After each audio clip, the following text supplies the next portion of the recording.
It is with great pleasure that we welcome to the stage at IdeaFestival, Wynton Marsalis.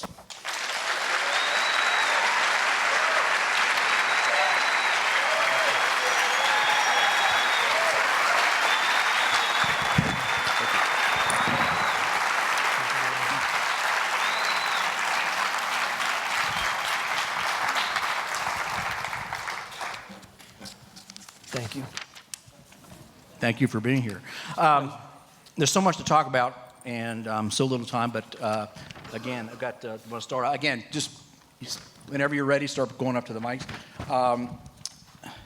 Kind of one of the things that I know you came from a very musical family, but kind of what, in your, before we get into some more of the detailed stuff, kind of what got you to this place in life? I mean, what do you, how did it start? What was your inspiration, even though I know you had like I said, came from a musical family?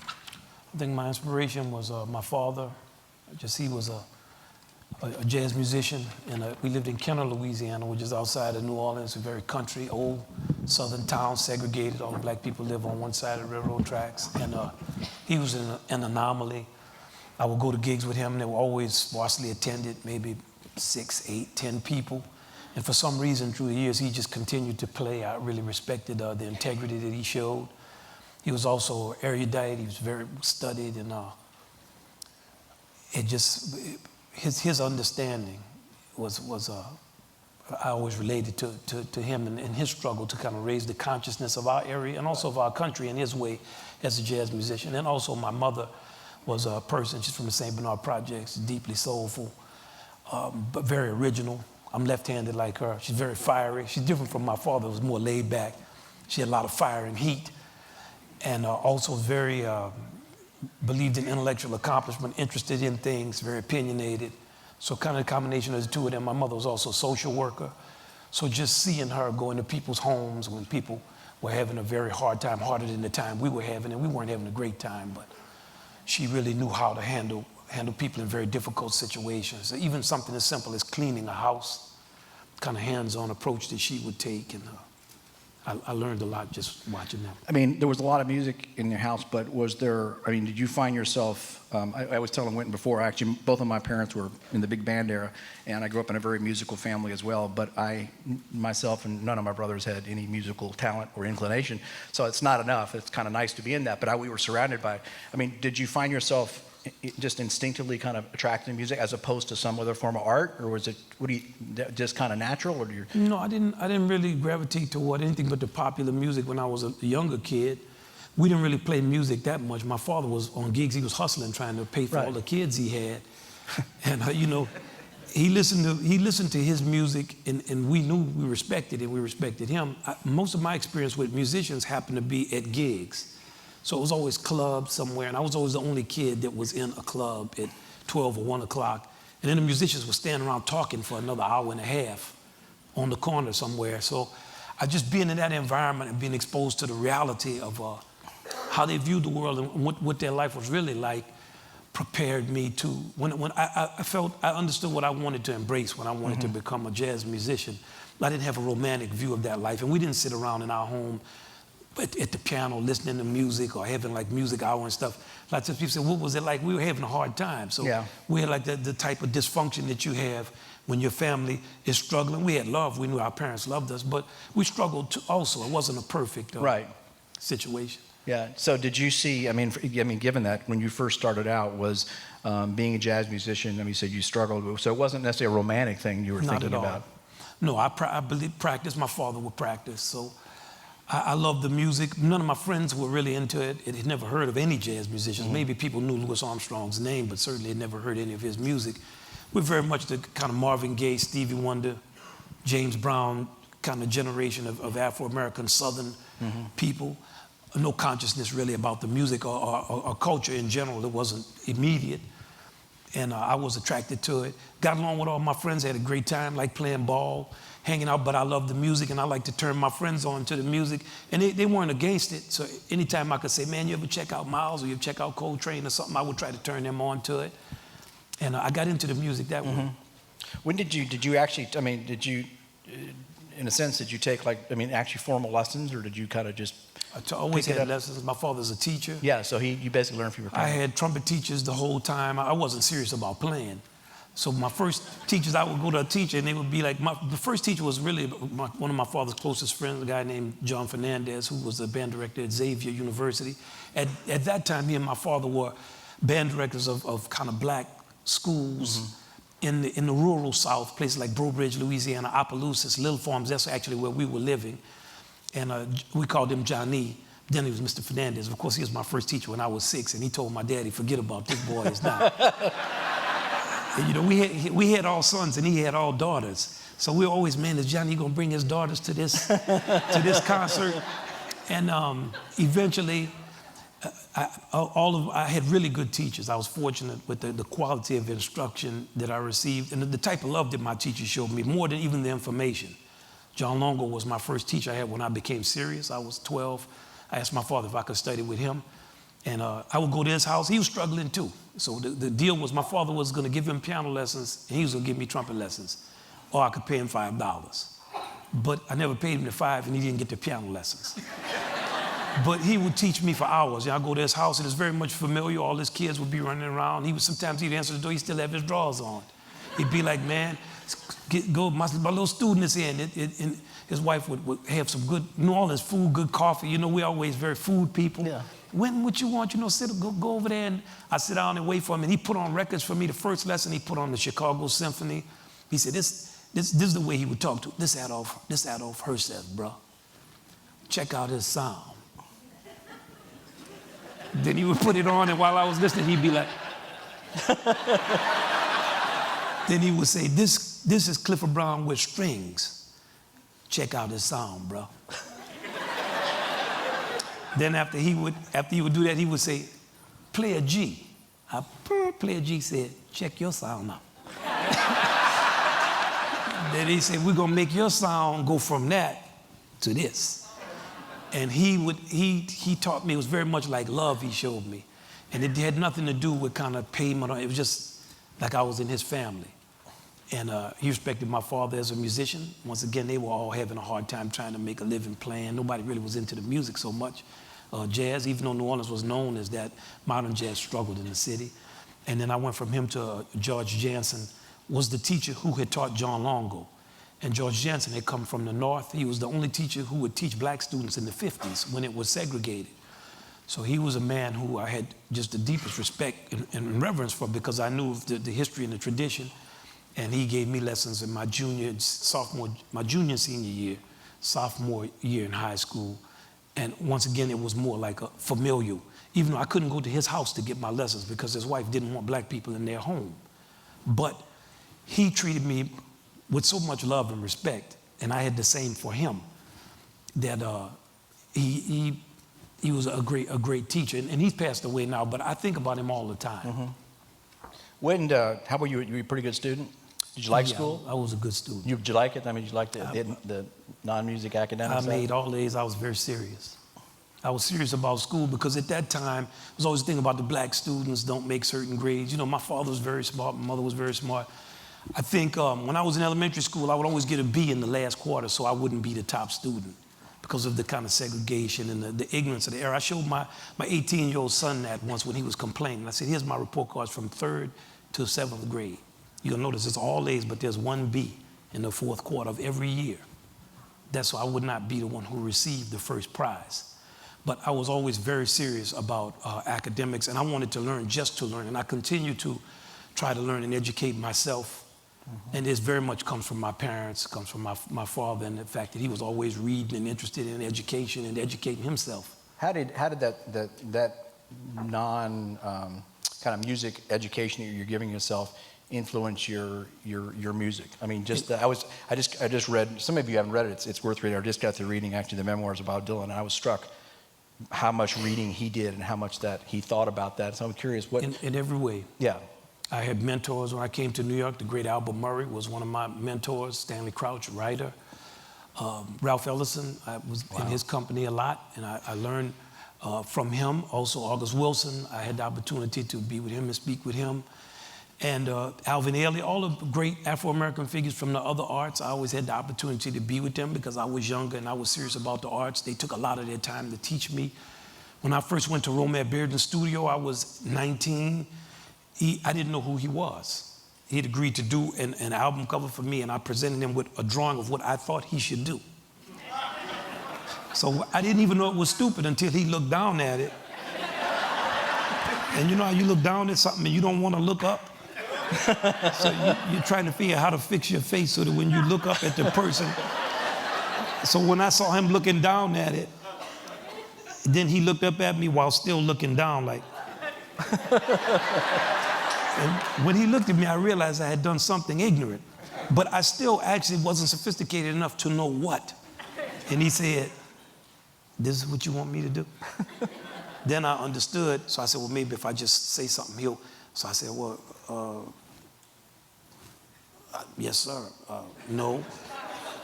So then he understood, okay, this boy is just ignorant. So then, instead of being hard on me, he started smiling. He said, okay, son. He said, you read these books. I'm going to give you 3 books I want you to read. And you read these books, and after you read them, you come back to the What were the books, you remember? The one was Hero with 1,000 Faces, a book of mythology, Bruno Bettelheim. So it was not books that you would think he would give you. Beer Can by the Highway, John Cowanhoven.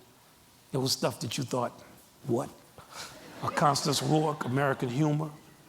So I had to read the books. And then he started to ask me, let's talk about Abu Qasim's slippers. And that's where being a good student came in handy. So I was used to reading and wanting to know about things. And he took a deeper interest in what I was doing. He started to talk to me about Matisse and Picasso and give me a sense of when I met Picasso, Picasso told me this. I was also fortunate coming up in the jazz world. We're a story world where everybody's telling stories all the time. We're also a world that believes in the exponential power of coming together. So whereas we compete on the one hand, who's the best, who can play, who can do this, we recognize that every other person's potential grows exponentially when it's met with another person's set of knowledge and abilities, and that no one person has the complete set. And the more of us that can come together around an issue, the greater we all become. That is the art of jazz. We have a central framework that we use, and we all communicate around that framework. And because that's our way of life, we're very accepting of other people and their ways and embracing of the greatness of other people. And in that way, when you talk to Albert Murray, or you would talk to any of the artists, even if they weren't musicians, who come out of the jazz and the blues aesthetic, they were always very complimentary and very celebratory of the achievements of other people. How do you define jazz? In your own mind, I don't mean to look, you know. Three elements of jazz that have to be present. One is improvisation, which is the I part, it's freedom to express yourself. The second is swing, which is the opposite of the I, it's the us. And swing is a matter of coordination and balance. It teaches you diplomacy. Yes, you have freedom, but other people have freedom too. So how are y'all gonna get that together? How is your freedom gonna go from yours to ours? So as you revel in that improvisation, oh, I can play with an owl, you playing too. Then the blues. The blues aesthetic is our spiritual overview, which is optimism in the face of adversity, and an optimism that's not naive, which is that this is life. Bad things happen. That's a fact of being alive. There's no perfection. If you're out here, you're paying dues. And how do you deal with those dues? And how do you use what you have to be resilient and to deepen your humanity through the tragedy and the struggles? And how can you express the depth of that humanity that is earned in a way that will uplift people and give them a generosity? This is to exhibit a generosity of feeling and a generosity of spirit and a depth of feeling that we call soul, that comes out of the blues aesthetic. And it's also a very essential ingredient to our music. And when it's not present, even if you're a great improviser, even if you can swing, you're not in that line. All 3 of those things must be present. That's incredible. Yes, sir. Sure. An honor to actually... Just please ask, just state your name sure. too. Okay. James Cayetos White, head of school at Louisville Collegiate School. Question for you, and that is, working in a school setting, how do you continue to add the creativity that is necessary for life outside of schools, given the complexity and the kind of straightforwardness that comes in schools? How do you keep your creativity alive, and how can you help, as an educator yourself and us as educators, help us keep creativity alive in our schools when so much of what we're being asked to do takes creativity out of schools? I think that that's part of our battle.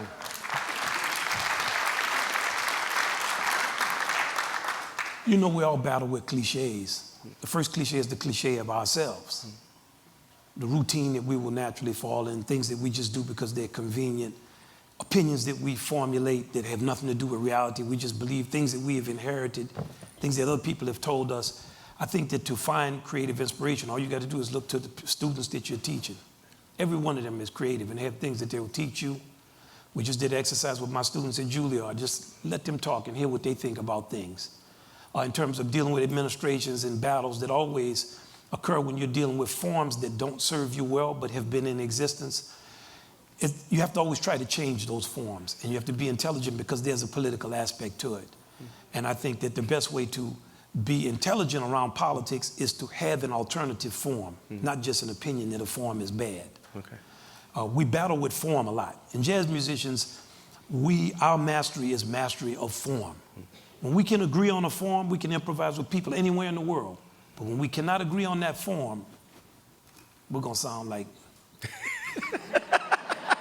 that word. Okay. Absolutely. Well, thank you. Can I just add one more comment, Yes, just sir. because I have this mark? In an interview one time, I was asked if I could be anybody in the world for one day, who would I be? And I said I'd be you for one day, because to be able to play like you for one day would be the story of my life. So thank you, and I appreciate that. I appreciate that. Thank you very much. Yes, sir. You mentioned friends with being Ralph Ellison and Albert Murray, who I know from my friend Charlie Davidson. So do you have a Charlie Davidson story? And, you know, I know Charlie, but I don't know. I only know him through Al. So I don't have a good story on Charlie. You know, I just know he's soulful. I can't. No, he swears everyone to secrecy. That's how it works. Yes, ma'am.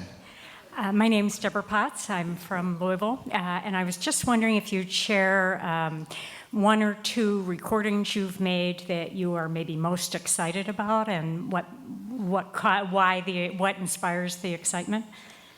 You know, I tend to not listen to my own recordings. I work on them very hard. I listen to them, but after I make them, I never listen to them again. Sometimes somebody might say, "Man, did you check this out?" If they catch me, I have to listen to it. I do. I just know that I worked the hardest on the longer pieces that I wrote. Congo Square is a piece I did with Yakub Adi and an African group of singers and drummers named Odada. That was a lot of work. And All Rise is a piece I wrote for a symphonic orchestra, the New York Philharmonic, and the Morgan State Choir, and our orchestra, Jazz Lincoln Center Orchestra. Those kind of pieces tend to be the ones that I would, if I listen to my own music, I would listen to them because I worked so hard on them. But I wish I could. I don't really know. Yeah. I don't even know which ones are good, to be honest with you. At what age did you talk about at age 6, they decided you weren't talented, somebody did. And at what age did you start to yourself and others start to sense maybe there was hope left? You know, I don't know. For me, what I'm saying, I don't want it to come across as arrogant. No, I because understand. I was always good at everything I did. Yeah. And I don't mean it in an arrogant kind of way. You know, I could hit a baseball, I could shoot a basketball, I could throw a football. I was good in school relatively. I did good in things. Yeah. Why? I don't know why. You know, Yeah. even on the street, I was good. I could fight, whatever I had to do. Why? I have absolutely no reason for it. I didn't walk around thinking I'm good. I just could handle myself a certain way. And I was pretty confident that I was confident in things. If I started to apply myself to something, I could become good at it. Not great necessarily, but I knew I could at least be good. And so many other people were good too. It wasn't like I thought. I mean, I was, you know, New Orleans, Kenner, I was around all kinds of people who were talented, man, all kinds of people who were smart. My brothers, everybody. I mean, I knew a lot of people who were, and my mama was unbelievably smart. And could break down stuff for you, and you'd be saying, "Man, what did she say?" You know, and my father was like that. So it wasn't like, it was guys in my neighborhood who ended up in prison who were like that, were unbelievable memories. A guy lived across the street from me, we called him Big Stevie, because he knew every Stevie Wonder song. He'd walk around with a guitar singing and playing. He sounded exactly like Stevie Wonder. And he also, when when the Bruce Lee Enter the Dragon came out, he learned how to swing nunchucks. And I mean, the guy became like a virtuoso in 6 months. First time I realized about practicing. Because at first people picked on him because he was kind of heavy. But after he started swinging those nunchucks. And so, you know, I mean, One reason I asked, and I remember it got an indirect, is when, you know, I was struck, you know, when you said, you know, whoever it was said, you know, is how many times, I mean, that fortunately it didn't impact you, but how many times young people get told, I know I did, you know, especially when you're 6 and 7, oh, you're good in that, you're not good in this, you don't have talent here, you don't have talent there. Yeah. And you know, sometimes that, unfortunately, is the end of it for a lot of kids. well, a lot of times you can't help that. Like, I remember once when I was in my early 20s, I was teaching a class, and I was teaching a student who was maybe 17 or 18, and he had tremendous respect for me, but I was only critiquing. He was playing a humble trumpet concerto, and I was just only, you didn't play this right, you didn't do that right, you didn't do this, you didn't. Finally, it was too much for him. And he asked me, he said, Mr. Marsalis, could I respectfully ask that you teach me from the positive frame of reference? And that was a profound lesson for me in that moment, because I wasn't that much younger than him, but from that point forward, I began to, when I teach or instruct somebody, I always start with the positive frame of reference. You did this great, you played this was fantastic, that, and these are the things I think you could work on also. Because to only critique and never to celebrate, and it's the way we learn, we're taught, I was taught mainly that way, it's much better to start in a positive frame of reference, I think. Okay. Yes, sir.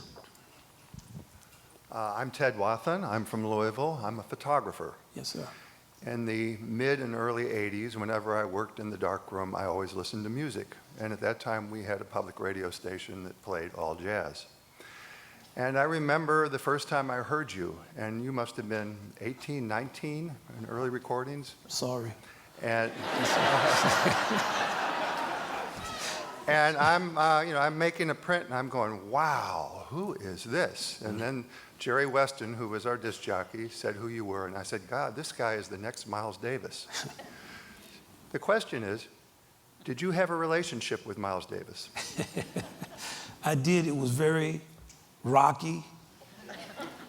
I represented more the young guy who came. I first saw Miles play in 1972 or 3, Loyola Fieldhouse in New Orleans. He was mainly playing rock music.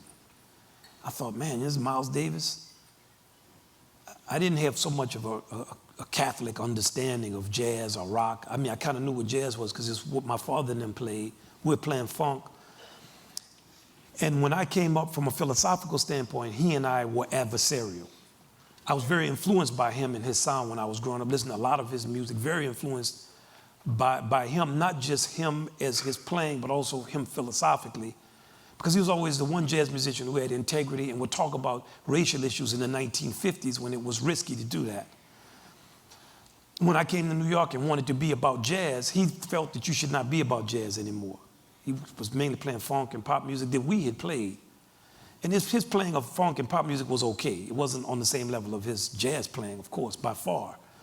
So we were, in public, we were adversaries. Like he was always saying something about me, and I was always saying something about him.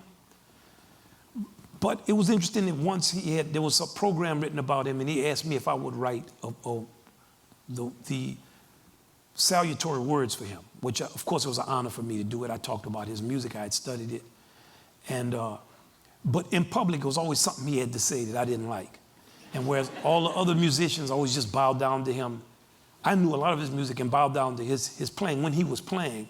But because I was against a lot of the commercial corruption that infected jazz in my time, it put us at odds. And that was the nature of our relationship. Yes, sir. I'm Jonah Baltel. I go to the Youth Performing Arts School. I'm a trumpet major, so it's I love you automatically. You don't even have to ask a question. You already have absolute love. Well, it's an honor to meet you. So I was just gonna ask, as coming up as a performer, I want to do music as like a career, and it's kind of like you get. Everyone always tells you, they're like, oh, you won't make it in performance. It's not gonna be a good career. But I mean, I practice a lot, and I still want it really bad. But I was just wondering if you had any like tips or advice about, like, I know you haven't heard me play or anything, but You know. All right, without hearing you play, okay, I'm gonna give you some advice from my own life. When I was graduating from high school, because I made good grades, all my teachers said, don't go into music.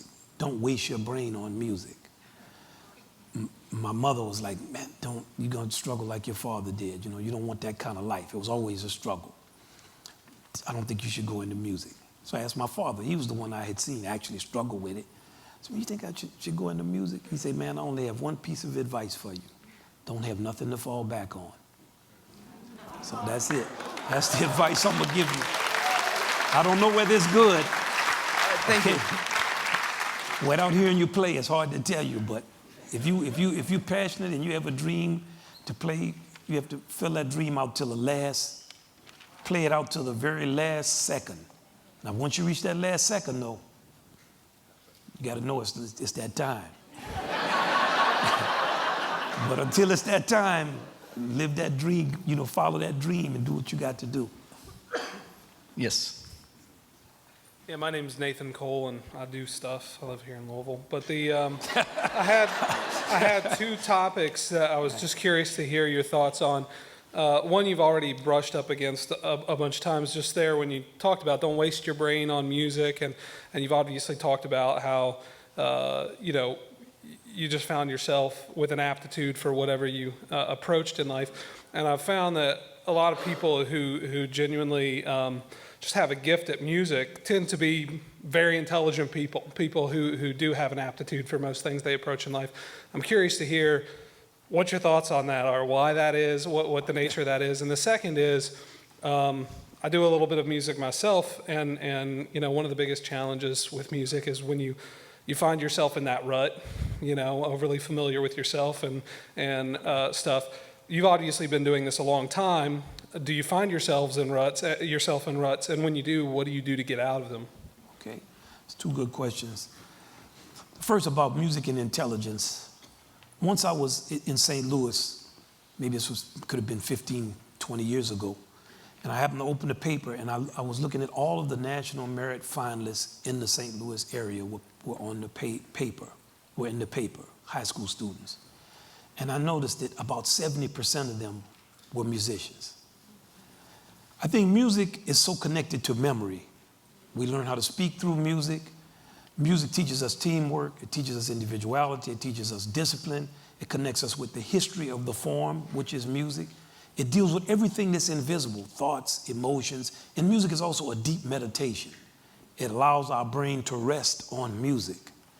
So I think that there's definitely something connected to brain food and music, especially music that has a development section. The development section means that you have to follow the music through some set of changes from point A to point D, as opposed to music that's just the repetition of one thing over and over again. If the music is very repetitive, you better be repeating something that has a lot of value. If not, it's like, you know, it's like, no. In terms of being in a rut, once again, I don't know why. I'm never in a rut. And I'm not saying it in any way arrogantly or because I feel like when I was in high school, I had a math tutor that was my age. His name was Mark Serkovich. We're both sophomores. And he was a genius of math. And we would go through all these trigonometry and calculus problems. And because I was trying to get my math over with in a certain year. And the principal asked me, do you mind a person your age tutoring? I said, no, I love this guy. He was a brawler, he was a scrapper too. So I liked him. And he used to always have a phrase he would say. He said, how do I know this? I don't know why I know it, but I know it. And I know that it's right. And I love the way he would say it. How do I know it? I don't know how I know it, but I know it's right. And you know, we would go through problems and he would say, no, that's not right. That's this. In the way he conceived of solving the problems was very logical. And he thought very simply. He said, you're not thinking simply enough. You take a complex problem, you have to make it simple. He said, how do I know that? I don't know, I know it.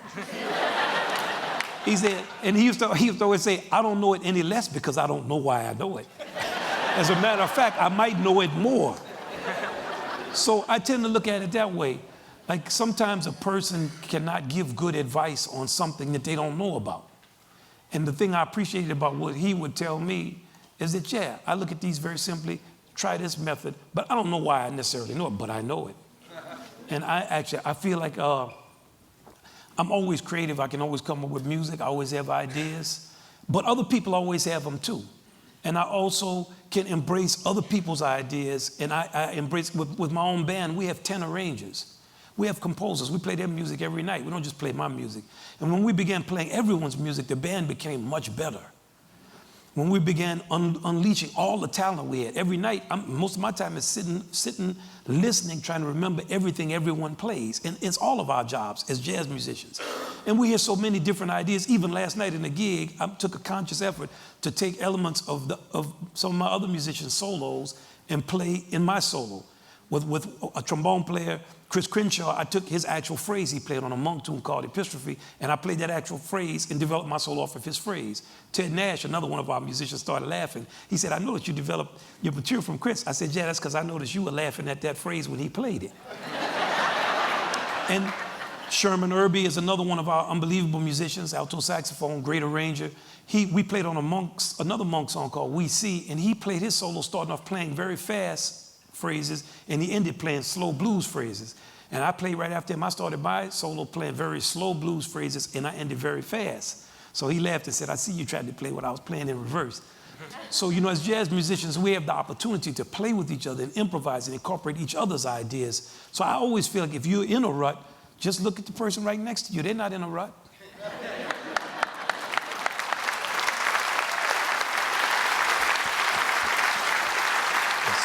Yes, sir. My name is David Mucker. I attend the Youth Performing Arts School as well, also a trumpet player. Uh-oh. Coincidence. I got to come to y'all school and see what y'all talking about, all these good trumpet players. Please do. I like that. I have two questions. First off, like you just said, like building off of each other's solos, it comes with a lot of listening. When you were growing up, who did you listen to mainly to get your sound? Like, who was your biggest role model? And then my second question was also dealing with improvisation. How do you get better at learning how to tell a story through your improvisation, and just how can you help do that? Okay, great questions. First, who I listened to, because my father's a jazz musician, I was always listening to live. First, I listened to him all the time. Then the musicians I heard were Clark Terry, Sweets Edison, Blue Mitchell. Those were trumpet players. They were like mentors to me. I knew them, so I was always hanging around them when they came to New Orleans. On recordings, Miles Davis, Clifford Brown, Freddie Hubbard were the main three that I listened to on recording. Of course, as I grew older and learned more, that expanded to Louis Armstrong and musicians from earlier generations who I would not have listened to. I was too ignorant to listen to them.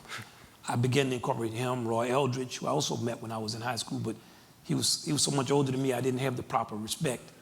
I wish I could go back to that time and reclaim the time and the opportunity to talk with him and learn from him. So in that way, I want to encourage you to expand your circle of listening from contemporaries to the entire history of our instrument. And it's important to get a historical perspective on the instrument, and it's fun. So I would say that. In terms of developing your solos, in the construction of your solo, I'm gonna tell you name 3 or 4 of the greatest musicians at construction. Louis Armstrong. I want you to learn a solo by Louis Armstrong on something called Tight Like This. Okay, it's from the Hot 7 or something. I think it's recorded in 1928. First, just if you could play that solo alone, try to play it. Don't just listen to it because he's playing it, and it give you the illusion you can play it. Because when he's playing it, it sounds real easy. When you start playing it, you're gonna say, Okay, a great solo for construction is Charlie Parker, Embraceable You. But it's the one that starts going boo bee bee dee doo dee, doodle dee bee dee boo dee doo dee bee dee doo dee, boo bee dee dee dee doo dee, do bee bee dee boo dee bee doo doo doo boo wee dee, dee dee bee doo bee bee dee boo boo dee, boo boo doo bee dee boo dee bee dee la. Bird is such a poet. So check out how Bird constructs his phrases, and don't learn like what I call generic bebop. Go to the source. Dizzy Gillespie once told me something about Charlie Parker. He said, man, when all the rest of us play what we call bebop, we play fast runs and then we finish with a melody. When Charlie Parker played, the whole thing was melody. So that way of construction. Another good thing is, a good solo to learn is Miles Davis' solo off of Someday My Prince Will Come a blues called Francing or No Blues. It's a good to give you a sense of construction. Also, it's good to read Biggs Beiderbecke on Louis Armstrong. If you read what Biggs Beiderbecke says, he realized when he first heard Louis Armstrong play, he's talking about how to construct a solo. Finally, the real master of construction in our music is Thelonious Monk. Get an album called His Monk's Time. Just check out Monk's comping and his soloing because he knows how to construct a solo. Thank you. Hope that helps you. Yes, sir. It's a great question. Yes. My name is Nick Koenig, and I go to DuPont Manual, specifically the Youth Performing Arts School. I don't play the trumpet, though. I play the piano. Oh, man. And you're a person of so many accomplishments, but which one's the most important to you? I think that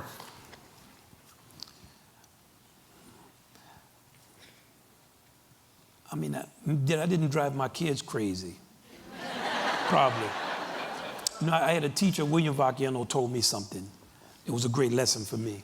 He said, Marsalis, you'd be a great trumpet player. You have a lot of students, people respect you in your playing. He said, but you have to make sure that you have a good internal life.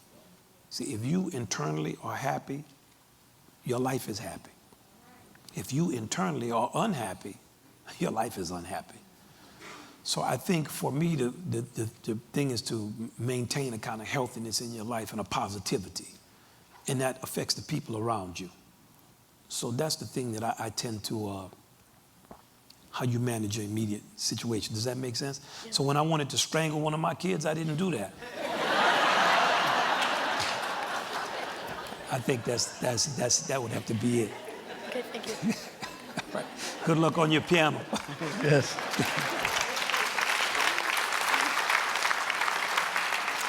Hi, my name is Jennifer Blair. I'm from Louisville, and I own Excaveve Life Coaching and Consulting, and I'm a writer and coach. I'm curious about your creative process for yourself individually. You just mentioned about kind of the internal life, and as a composer, artist, there is a process that you have to go through as a creator. So I'm curious about your process, your rituals, and then the last part of that is if you have any messages you're trying to give to the world through that process. Okay, that's a good. Okay.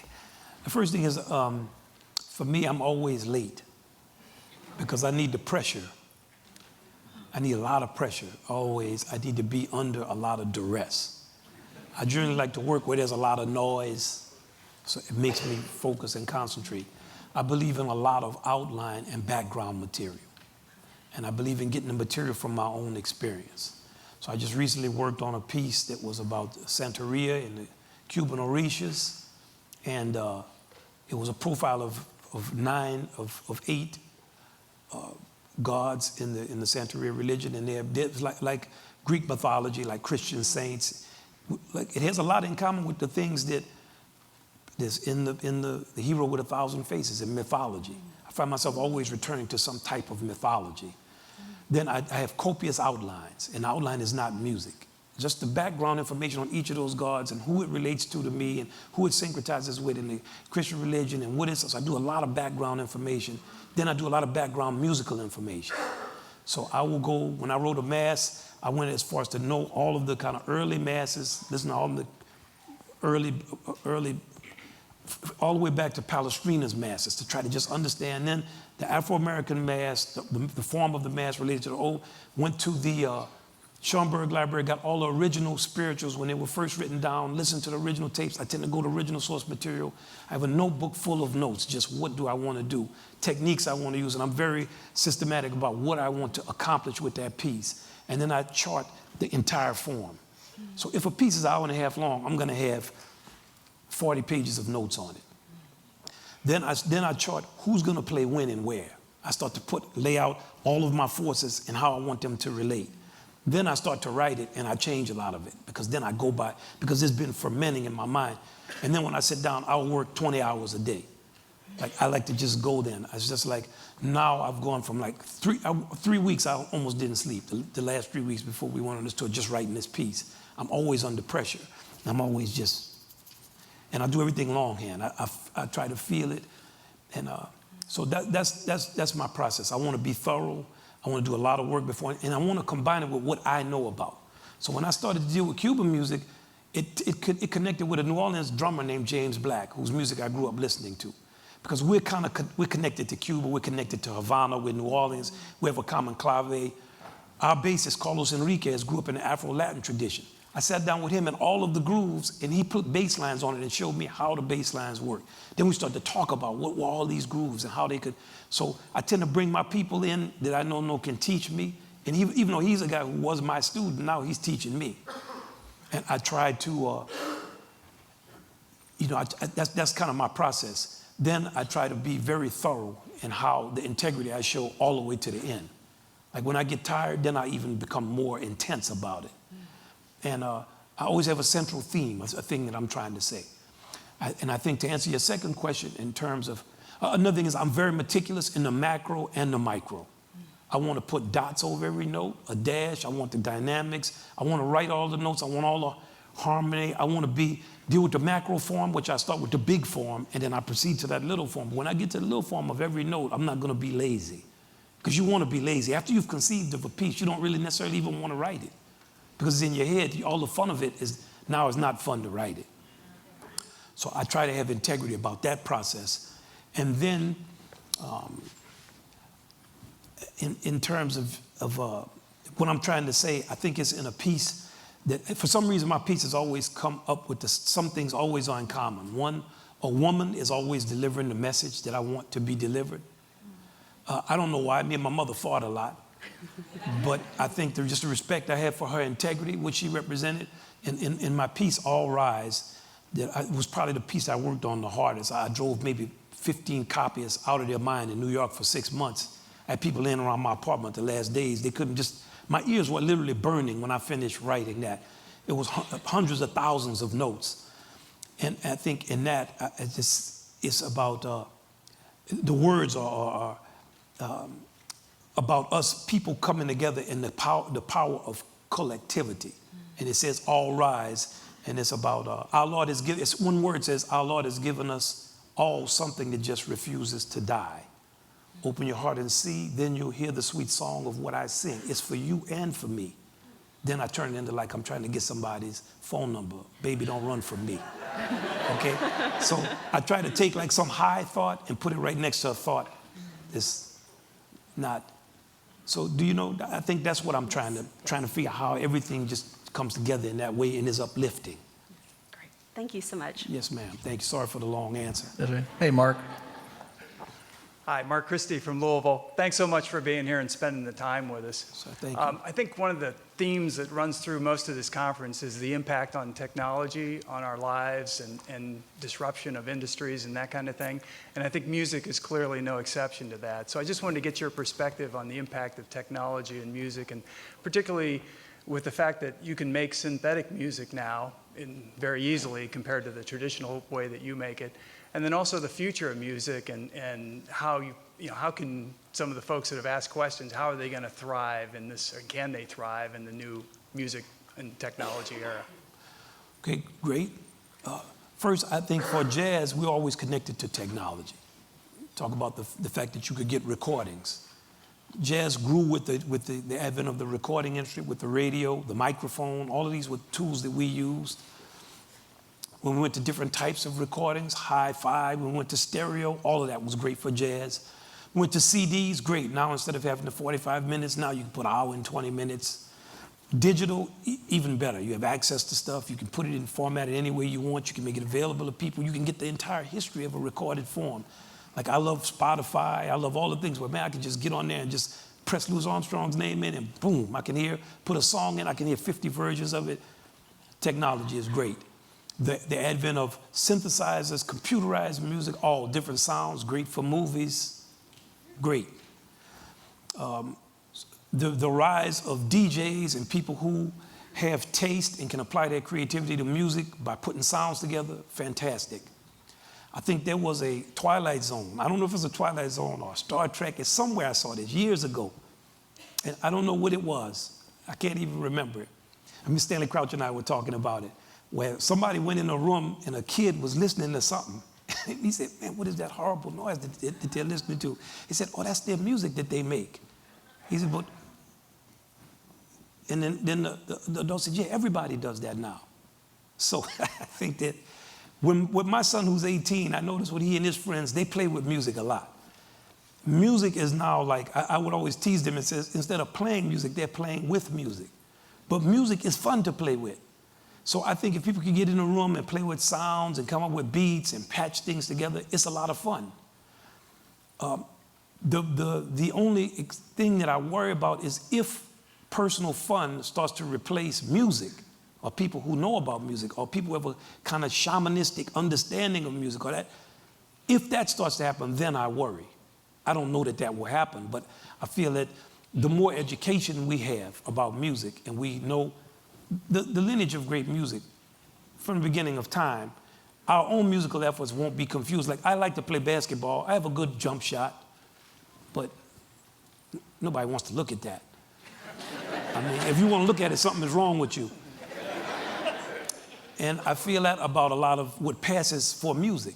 It's fun, it's great. I'm glad that everybody has more access to it, but don't confuse your personal involvement with something that you really love with, if you really love something, know about it. But it doesn't mean don't stop experimenting or playing with it. I think it's great to play with music. Does that make sense, kind of? So I embrace that, but I also embrace with it education, and I also embrace knowing about music. Like, I've noticed my son's friends were never interested in knowing about harmony. Never interested in knowing nothing about music.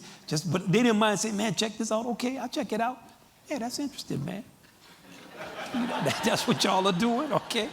That seems like it's fun. It's a constructive thing to do. Yes, ma'am. Hi, my name is Chloe Cooper. I go to Manual High School, but I know you said that your dad would play gigs where there was only like 10 people in the audience. Less. And I was just wondering, like, what changed for you? Like, how was it different for you? Well, I became known. It was not something that, and you know, it's not something that I knew. I didn't understand how that worked. Like, you go out and then all of a sudden somebody writes about you and you're known. I never thought about being known. My father wasn't necessarily known. People kind of had heard of him in New Orleans. It wasn't even a goal of mine to be known. And I became known. People said they liked my playing. They would come check it out. And it was interesting. But with me, I always take, with my father, I wasn't like I was playing better than him. He could play. I don't know why. Why somebody become known? Like my man Mark Sergovich told me, I don't know why. I don't know why I became known. But I had fans and an audience, and people come out and hear me play. It's something I'm always grateful for and very respectful of. Because of my experience of seeing my father, I don't take it for granted. And I try to always be the last person to leave a hall. And I always have tremendous respect for that and understand that it's not necessary for people to want to hear what you play. Yeah. Do you know what I mean? Yeah, thank you. Yes, ma'am. Yes. Hi, I'm Jan Sanneman. I teach computer science at Kentucky State University. And I was a little bit afraid because Mark was actually taken away half of my question already. And it's great to see that when we're talking about technology that you took such a positive take on it, because that's usually not how we as computer scientists are being seen. So that was great. On the other hand, I just realized that I have my complete CD collection in my pocket. And it's probably a bit embarrassing to say that none of your work is on there, but I'm not that much into jazz. I've just realized that as a teenager, I used to get a good cup of tea, put on the vinyl, and do some appreciative listening sessions. And I realized I haven't done that in years because my music is always with me. That's great, but on the same side, it has become a little bit devalued and arbitrary because I always have it. So are we, as a society, because of the constant availability of these things now, devaluing our appreciation for music? Good question. That's a good question. I think that we're devaluing value. So it doesn't have anything to do with music necessarily. Like just, you could be sitting at the table and everybody could be on their computer, their handheld device. I always have something I would tell my 18-year-old son, be a person. Can you be a person? Let's join each other. But then they would pull it on me too, because I pull mine out. And My 24-year-old son would be like, when I go to a restaurant or something and pull mine out, he'll go. So, you know, I think that we have to develop our ability to hear. So it's great that you can carry all your music around with you. But what begins to happen is, when are we ever taught how to listen to something? Not to music, to people. Our listening skills have diminished as the noise. First thing, a lot of our music is so loud. Man, when something is loud, it's hard for it to be good. It's energetic, it's great, it's fun. It's like a good pillow fight, or hollering, screaming, cussing somebody out. Anything that's loud, but it feels great to just cuss somebody out. It's close to one of the greatest feelings in the world. But there's no way in the world that it feels as good as a deep, intimate conversation with somebody that you love, or even a person you don't love, but you're listening to what they're saying. Because that level of engagement that comes when they're listening and you are listening, whether you agree or you don't agree, is a thing that can't be taken from us as long as we can communicate. Our health may fail. We may struggle even with our mental acuity. I can have great conversations with my mother now, even though she suffers from dementia. We communicate with each other. Does it mean the same thing? I don't know, but we can still talk and joke and clown. But cussing each other out and fighting, man, do we want to do that? So the volume of stuff in our culture keeps us from listening. However, we change. So we can always go back to, you can have listening sessions if you want. Nobody's going to stop you from doing it. But now you can pull your thing out and say, hey, look at all this music I got. Let's listen to this. And it's a matter of what we want to do. And we determine what we want to do. Before we go on to the next question, I want to ask a quick question because I think I want to get this out before the time runs out. So much of what you talked about in your experience in today is with music and creativity and education and how all these different things come together, which is part of the DNA of the IdeaFestival, is really antithetical to so much education today, where it's all very structured and there's right answers and wrong answers. And, you know, if money gets tight, the first thing they cut to the music program because that's seen as being kind of tangential to education. Of course, I mean, I know you're a huge educator too. What's your sense of all that? Well, our country needs another mythology. The mythology of our country does not work for us. The certain pillars of it. First, the generation gap. It doesn't work for us. It has failed. Like, you can't exploit a 12-year-old sexuality through their music. We're doing it and we love doing it, but it's a huge mistake. You can't send all the old people to one state and think that, my friend Andre Gesser, he's always talking about how you can remove omega-3 from food and think this food is the same. Mm-hmm. Much of what you don't see, what makes music so valuable is it is the art of the unseen. You don't see it as a part of your mental health. So we need a mythology that helps us to also consolidate the greatest of our achievements. We're still a very divided country, racially, sexually. We have, on the one hand, huge movements in favor of women while we exploit this unbelievable level of exploitation to sell any product. It's an anomaly to somebody who's not from our country. They look at us and say, okay, we have all of this movement towards rights, but everything is misogynistic. And we don't worry about it. So I think that our mythology is not serving us. So the center of our mythology is to be found in our culture. Walt Whitman, Winslow Homer, Duke Ellington, what did they want for the United States of America? And are we a better nation that none of their values are reflected in our way of being American?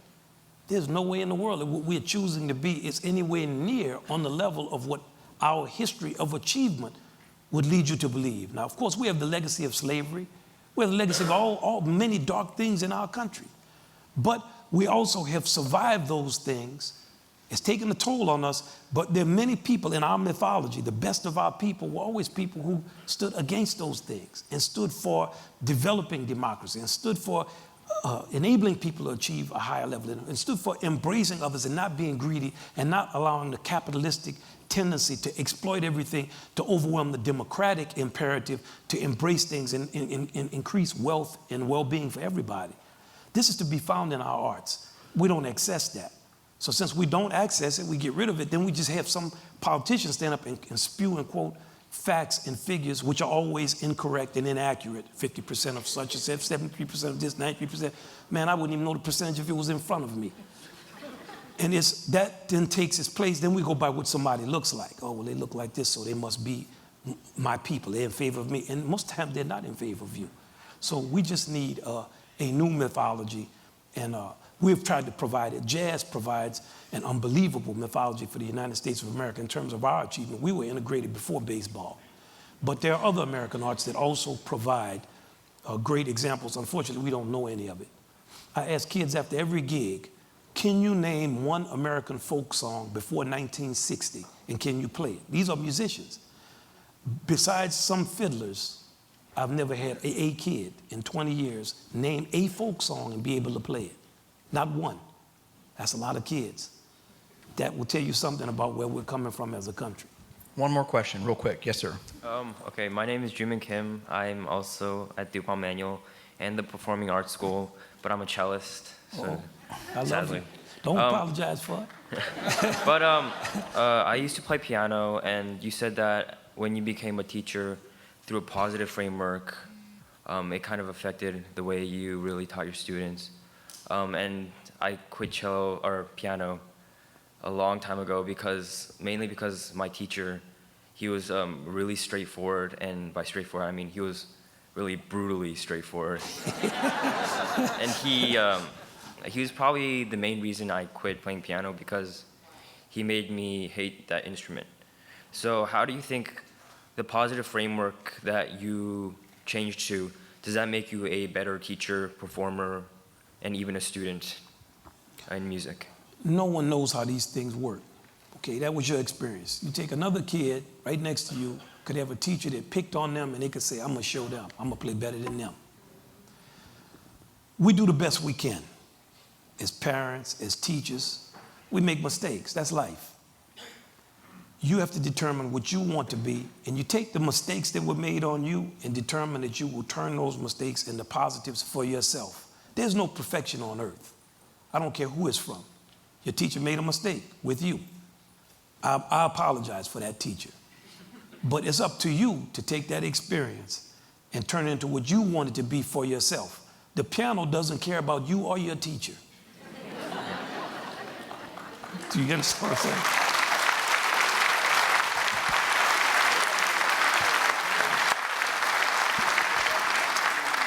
Thank you so much. You know, every once in a while at the festival, there are moments that are magic. And I think today we have experienced one of those moments. Thank you. Thank you.